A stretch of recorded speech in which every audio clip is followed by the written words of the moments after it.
बिल्किस बानो के दोषियों को सुप्रीम कोर्ट से एक बड़ा झटका मिला है। कोर्ट ने सभी दोषियों की रिहाई को रद्द कर दिया है।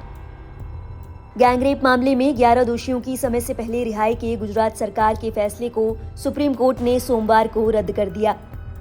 कुछ ही देर पहले ही सुप्रीम कोर्ट ने इस मामले में सुनवाई की और इस दौरान अदालत ने कहा, इन लोगों की रिहाई का आदेश देने का अधिकार गुजरात सरकार के पास नहीं था, फिर भी ये फैसला लिया गया। ऐसे में बिल्किस बानो की याचिका सुनवाई के योग्य है।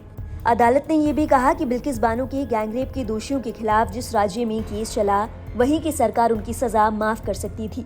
इसकी बजाय गुजरात सरकार ने ये फैसला लिया, जो कि गलत था। उसके पास इन लोगों की सजा को माफ करने का कोई अधिकार नहीं था।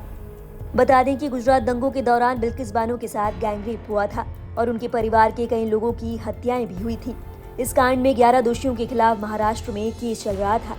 ऐसे में सुप्रीम कोर्ट का कहना है कि इस पर फैसला महाराष्ट्र सरकार को ही लेना था कि ये लोग सजा कम किए जाने के हकदार हैं या नहीं।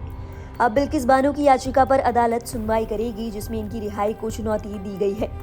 दरअसल बिल्किस बानो ने गैंगरेप के 11 दोषियों की रिहाई के खिलाफ 30 नवंबर 2022 में सुप्रीम कोर्ट में 2 याचिकाएं दाखिल की थी।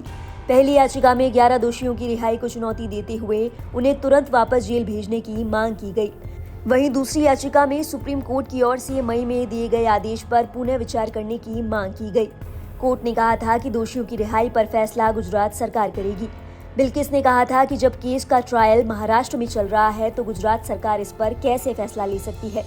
बिल्किस ने सुप्रीम कोर्ट में दोनों याचिकाओं पर जल्द सुनवाई की मांग की थी। बता दें कि इस केस में सभी 11 दोषियों को 15 अगस्त 2022 को आजादी के अमृत महोत्सव के तहत रिहा कर दिया गया था।